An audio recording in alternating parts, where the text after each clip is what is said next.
मेरे मुस्तफा आए, दावत हिदायत की एक हंसी शफक लेकर। मेरे मुस्तफा आए, मेरे मुस्तफा आए। बिस्मिल्लाहिर्रहमानिर्रहीम। नाज़रीन अस्सलामु अलैकुम वरहमतुल्लाहि वबरकातुह। सीधी बात टीवी चैनल के अदबी प्रोग्राम फ़िक्र फ़न शेर व सुखन में अज़ीज़ बेलगामी आपका खैर मक़दम करता है। आज मैं एक और अहम अदबी शख्सियत के साथ आपकी खिदमत में हाज़िर हूँ। आज हमारे मुअज़्ज़ज़ मेहमान मशहूर शायर व सहाफ़ी जनाब अकरमुल्लाह बेग अकरम हैं। आपको याद होगा कि अभी हाल ही में हमने शहर बेंगलोर के शायर और अरूज़दान मोहतरम अब्दुस्सलाम साहब से गुफ्तगू की थी और इल्म अरूज़ के बारे में उनसे काफ़ी मालूमात हमने हासिल की थी। ये हकीकत फ़िक्र फ़न शेर व सुखन के लिए बाइस मसरत व बाइस इफ्तिखार है कि इल्म अरूज़ के मैदान में सरगर्म बेंगलुरु की एक और शख्सियत यानी मोहतरम अकरमुल्लाह अकरम साहब को पेश करने का हमें इफ्तिखार हासिल हो रहा है। बिरादरम अकरमुल्लाह अकरम आज हमारे मेहमान हैं। आज हम दिगर अदबी मौज़ूआत के अलावा इल्म अरूज़ के बारे में भी सवाल करेंगे। जहाँ तक उनकी तालीमी इस्तेदाद की बात है तो अकरमुल्लाह अकरम साहब ने बीकॉम तक तालीम हासिल की है और शोबे कॉमर्स के बिल्कुल मुखालिफ समत जाने वाला पेशा यानी सहाफ़त को इख्तियार किया है। देखते हैं ये इसकी क्या तवजीह पेश करते हैं। उनकी दो किताबें अनकरीब मंजर आम पर आने वाली हैं, यानी गवामिज़ुल अरूज़ ज़ेर तबाह है और आपका शेरी मजमुआ इंबिसात सुखन ज़ेर तरतीब है। नाज़रीन मोहतरम अकरमुल्लाह अकरम साहब आज हमारे इस प्रोग्राम को रौनक बख्शने के लिए और अपने ख़यालात से हमें मुस्तफ़िद होने का मौका देने के लिए हाज़िर हैं। मोहतरम अकरमुल्लाह अकरम साहब, मैं आज इस प्रोग्राम में हमारे स्टूडियोज़ में फ़िक्र व फ़न को रौनक बख्शने के लिए मैं आपका खैर मक़दम करता हूँ। शुक्रिया। अकरम साहब, बीकॉम और सहाफ़त का जोड़ कुछ समझ में नहीं आ रहा है। हाँ, बिल्कुल अजीब सा लगता है अजीज़ भाई। ये भी अजीब इत्तेफाक था। ग्रेजुएशन ख़त्म करने के बाद जी, जब मैं एक प्राइवेट फर्म में बतौर अकाउंटेंट काम कर रहा था जी, उन दिनों कंप्यूटर का रिवाज नहीं था। अच्छा। अखबारात वगैरह, खुसूस तौर पर उर्दू अखबारात जो है, अखबारात सफ़ात की किताबत हुआ करती थी। जी जी जी। और हुस्न इत्तेफाक ये था जी कि मैंने किताबत सीखी थी। माशाअल्लाह माशाअल्लाह। जब हमारे उबैदुल्लाह शरीफ साहब जो पासबान के मुदीर आला हैं, वो भी उन्हीं दिनों जो है सहाफ़त में आए थे। अच्छा। उन्होंने एक हफ्ता रोज़ा निकालने का अच्छा ऐलान किया। जी। नाम था उरूज हिंद। अच्छा। जब उन्हें स्टाफ की ज़रूरत महसूस हुई जी तो एक उस टाइम पे जो एडिटरों से ज़्यादा कातिबों की जो है तनख्वाह भी ज़्यादा होती थी और कातिबों की अहमियत भी। अच्छा। अगर एडिटर ना हो तो भी अखबार निकल जाता था। अच्छा। अगर कातिब ना हो तो अखबार उस दिन नहीं आता था। जी। तो अभी सबको मालूम था, मेरे क्लासमेट में, दोस्तों में, बचपन के साथियों में, तो मालूम था कि मैं किताबत से भी वाकिफ़ हूँ और मेरी तालीम से भी वाकिफ़ थे और सहाफ़त कहते हैं मेरी जो दिलचस्पी थी उससे भी वाकिफ़ थे। और सहाफ़त कहते हैं मेरी दिलचस्पी का एक और क्या कहते हैं वजह, एक और वजह थी इब्न सफ़ी। अच्छा। मैं अक्सर उनकी किताबों को पढ़ा करता था। ये मेरा नाना अब्बा के दौर से अपने घर आया करती थी इब्न सफ़ी की किताबें। जी। तो इब्न सफ़ी का एक किरदार था अनवर। अच्छा। जो साहब रिपोर्टर था। सहाफ़त से वाबस्ता था। तो उसी दौरान में जो हमारे खालिद अंजुम साहब मरहूम, अच्छा। वो भी मेरे क्लासमेट थे, मैं और वो भी जो है उन्हीं भी सहाफ़त का कीड़ा था। अच्छा, जी जी। तो हमारी दोस्ती थी। वो भी उन्होंने उस टाइम उन दिनों जो है क्रेमोल नाम से अखबार हफ्तावारा माहनामा शायद निकाला था। जी जी। तो उबैद साहब जो उरूज हिंद जो सियासी अखबार था, अच्छा। वो निकालना चाहते थे। तो कातिबों के तौर पर जो है मेरी सहाफ़त में एंट्री बतौर कातिब हुई थी। अच्छा। और मुझे शौक़ था, एक ख्याली दुनिया बसी हुई थी सहाफ़त के मुताल्लिक़ मेरे ज़हन में। जी, जी। तो मैंने अपने जो उस काम को खैरबात कहा, क्लर्की को खैरबात कहा, और हमारे उबैदुल्लाह साहब के साथ जो है उरूज हिंद के लिए बतौर कातिब अच्छा, मेरी एंट्री हो गई थी सहाफ़त। अच्छा। ये फिर अभी हाल ही में जो आप एक मैगजीन से जो इस वक्त ज्वाइन किए हैं, जी जी। तो वहाँ की सूरत जोशोमन। तो वहाँ की क्या सूरत हाल है सहाफ़त को लेकर? बेहतरीन है। वहाँ पे जो है उसके जो चीफ एडिटर साहब जो है अयूब अहमद खान साहब हैं, पेशे से वकील हैं। उन्होंने पता नहीं उन्हें किसने मेरा नाम उनको तजवीज़ किया था। जी। मैं तकरीबन 15 साल उबैदुल्लाह साहब के साथ रहा।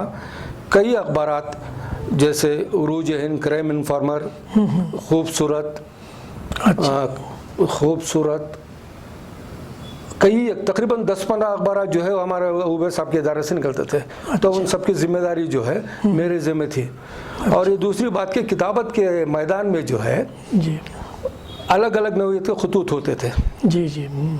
और सारी रियासत भर में शायद सिर्फ 4 अहबाब थे जो ख़त लाहौर पे उबूर रखते थे। अच्छा। ख़त लाहौरी। अच्छा, जी जी जी जी। और शहर बेंगलुरु में हज़रत सईद अहमद थे, और दूसरे थे हमारे एक दोस्त मेरा हम असर साथी कोलिग कहिए, जी जी। जमाल सैयद जमाल, जी। और एक थे जिलानी जमील, जी। और मैं अकरमुल्लाह बेग अकरम। हम सिर्फ 4 ही थे जो सारी रियासत भर में ख़त लाहौर पे उबूर रखते थे।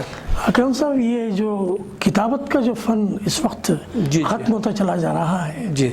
और फिर कंप्यूटर की आमद के बाद जी, बिल्कुल, जो कुछ बिल्कुल। सूरत हाल बनी है, जी। तो एक कातिब के हैसियत से आपकी क्या एहसासात हैं? मैं यही कहा था जिस वक्त ये कंप्यूटर बेंगलुरु में इंट्रोड्यूस हुआ था, जी। ये सबसे पहले रोज़नामा जी हाँ जी। सुल्तान में इंट्रोड्यूस हुआ, और इंट्रोड्यूस कराने वाले थे अस्कर रज़ा वास्ती। अच्छा। कंप्यूटर वही लाए थे। वहाँ पे जो है उनकी वाबस्तगी जो सालार से रही, पासबान से भी रही।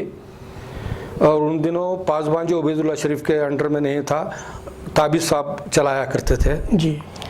तो जब ये लाए थे तो कंप्यूटर पे मैंने देखने के बाद यही कहा था, अगर कंप्यूटर का बेहतरीन ऑपरेटर, बेहतरीन, अच्छा। वो काम कंप्यूटर पे नहीं कर पाएगा जो एक कातिब अगर कंप्यूटर ऑपरेटर बन जाए। इसलिए कि सहाफ़ ये कंप्यूटर किताबत के जो है रमूज़ात से जो है एक अदना सा कातिब भी जो है वाकिफ़ होता है। अच्छा। अगर उसका इस्तेफ़ादा करते हुए कंप्यूटर से बेहतरीन किताबत कर सकता है। अच्छा। जिस वक्त कंप्यूटर आया था, और मैंने जो है कंप्यूटर में भी काम, मैं एक वक्त 3 काम करता था बतौर एडिटर, कातिब और एक प्रूफ रीडर भी। अल्लाह की मेहरबानी वो तीनों काम चल जाते थे। माशाअल्लाह माशाअल्लाह। तो ये जो है जब मैंने सुर्खी बनाई थी जी। तो कोई नहीं कह सकता था कि ये कंप्यूटर पे बनी है। अच्छा, माशाअल्लाह। हर कोई कहता था यही। जब बेंगलुरु में फ़ैज़ नस्तलिक़, ये ख़त लाहौरी के माहिर फ़ैज़ साहब ही थे। तो फ़ैज़ नस्तलिक़ जो आजकल जो कंप्यूटर पे उर्दू पे जो अलवी नस्तलिक़, अलवी अलग है, फ़ैज़ नस्तलिक़ है, वही ख़त लाहौरी है। अलवी नक्ता सिर्फ नस्तलिक़ है, वो फ़ैज़ नस्तलिक़ जो है ख़त लाहौरी है। जब आया था तो लोगों ने यही कहा, जैसे सालार से मुझे फ़ोन आया, मेरे दोस्त साहब थे, अकरम भाई ऐसा लग रहा है आपने सुर्खी लिखी है। क्या बात। यानी लाहौरी उस टाइम पे बस हम 2-4 लोग ही लिखा करते थे। अभी तो ये लाहौरी जो है इस पर भी दस्तयाब है कंप्यूटर में। वो हिसाब से जो है कंप्यूटर जो है वो नामुल बदल तो नहीं हो सकता कातिब का। कातिब अपनी जगह, इसमें नस्तलिक़ के हद तक ठीक है, मुनासिब है। अगर कोई ख़त सुल्स लिखना चाहे अरबी के, अगर कोई अरबी ख़त अगर कोई लिखना चाहे तो मुश्किल है, वो एक कातिब ही से हो सकेगा, कंप्यूटर से नहीं। अब हम किताबत की दुनिया से हम शायरी की दुनिया में आते हैं। जी जी। और मैं चाहूँगा कि आपके शायर बनने का पस मंज़र क्या रहा? ये भी अजीब इत्तेफाक है जी। ये उर्दू से तो शगफ़ तो था ही, उर्दू सहाफ़त से वाबस्तगी हो गई थी। और उन दिनों जो है हमारे उबैदुल्लाह साहब ने जो है पासबान अखबार, ताबिद साहब का इंतकाल हो गया था, पासबान अखबार ख़रीद लिया था। अच्छा। तो उरूज हिंद जो हफ्तावार था उसको बंद कर दिया गया और रोज़नामा पासबान शुरू किया गया। अच्छा। तो उसमें बहुत से और दीगर सहाफ़ी भी आए और हमारे स्टाफ में 2-4 शायर थे। अच्छा। तो एक सिलसिला वहाँ पे चला कि रोज़ 2-4 लाइन लिखा करते थे। अच्छा। जैसे कि आज भी वो रिवाज है, वो अखबारी रोज़नामा अखबारात का वही रिवाज रहा है। तो एक दिन मुझे अचानक खटक हुई। अच्छा। जब मैं पढ़ रहा था तो मिस्रा में कहीं रुक रहा था। 2-4 पहले दिन मैंने बोला चलो मैं तो शायरी से मुझे कुछ वाकिफियत नहीं, ज़बान तो थोड़ी उल्टी सीधी बोल लेते हैं। अच्छा। ज़बान पे उबूर है ये भी तो नहीं कह सकते। जी हाँ, जी हाँ। कुछ खटक हो रही थी। मैंने मौसूफ से कहा कि अरे देखो भाई इसमें लगता है कुछ कमो पेशी है। तो वो एक दिन साहब खामोश रहे, हमारे दोस्तों में है। तो दूसरे या तीसरे दिन तो ठीक रहा, तीसरे दिन भी ऐसा ही यह सिलसिला तकरीबन हफ्ता भर चलता रहा। तो अचानक एक दिन उन्होंने कहा, और हमारा और एक दोस्तों भी शायरी हैं, देखिए भाई अकरम साहब को देखिए, ये तो ऐसा हो गया एक बांझ औरत जो है, अच्छा, बांझ औरत साहिब औलाद औरत को जो है अपने बच्चे की तरबियत करना सिखा रही है। क्या बात है। मुझे यह बात दिल पे लग गई। अच्छा। मैं बोला अच्छा देखेंगे शायरी क्या है। अच्छा। शायद मैं समझता हूँ कि शायद बेंगलुरु में मैं ऐसा पहला शायर हूँ जिसने पहले उरूस सीखा, उरूस पढ़ा, उरूस को समझा, उसके बाद शायरी शुरू की। क्या बात है, क्या बात है। और उसके बाद जो है ऐसे मुस्लिम लाइब्रेरी जो हम अपने शहर बेंगलुरु की बिल्कुल क़दीम लाइब्रेरी है, तकरीबन 100 साल हो चुके हैं। हालिया दिनों गुज़िश्ता 2014 में उसका साला जश्न भी मनाया गया। तो मैं अपने लाइब्रेरी गया, तकरीबन 2-4 साल हुए थे लाइब्रेरी गए, लाइब्रेरी को गया और किताबें कुछ तलाश किया जिसकी किताबों की मुझे ज़रूरत थी।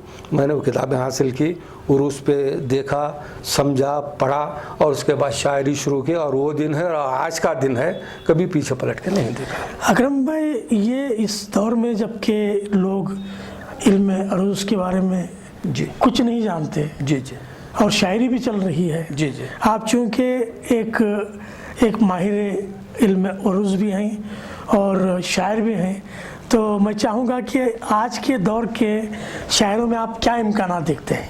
नहीं, इम्कानात तो बहुत रोशन है। हर शायर अपनी सही भर, बिसात भर, अपनी मालूमात भर, अपने इल्म भर भरपूर कोशिश कर रहा है। इंशाअल्लाह शायरी को कोई जवाल नहीं। जी जी, कोई जवाल नहीं जी। ये बात यह है कि फ़न के बारे में मालूमात की कमी है जी।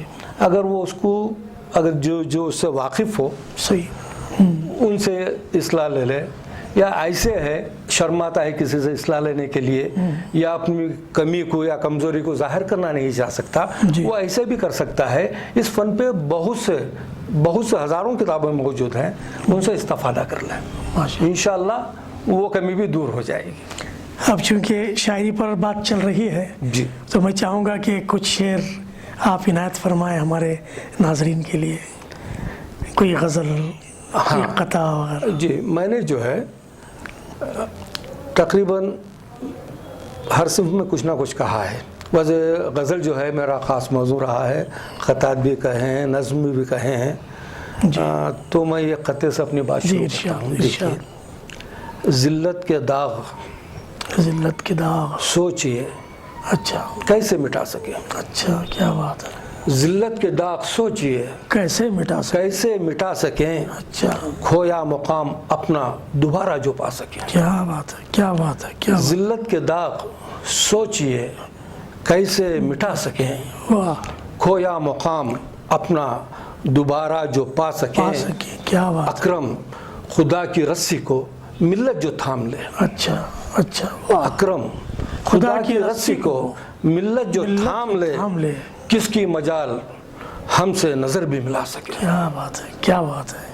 सुभान अल्लाह, सुभान अल्लाह। जिल्लत के दाग सोचिए कैसे मिटा सके, क्या बात। खोया मुकाम अपना दोबारा जो पा सके। क्या बात है। अकरम खुदा की रस्सी को मिल्लत जो थाम ले, किसकी मजाल हमसे नज़र भी मिला सके।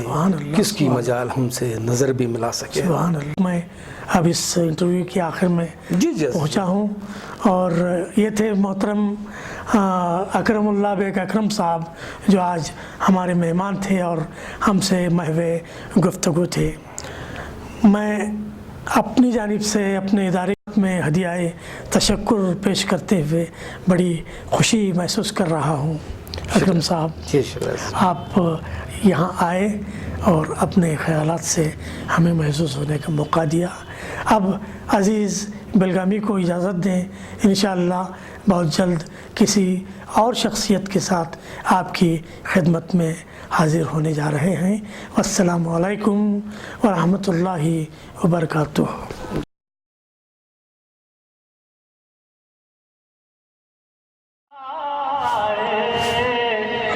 मेरे मुस्तफ़ा दावत हिदायत की एक हंसी शफक लेकर, मेरे मुस्तफ़ा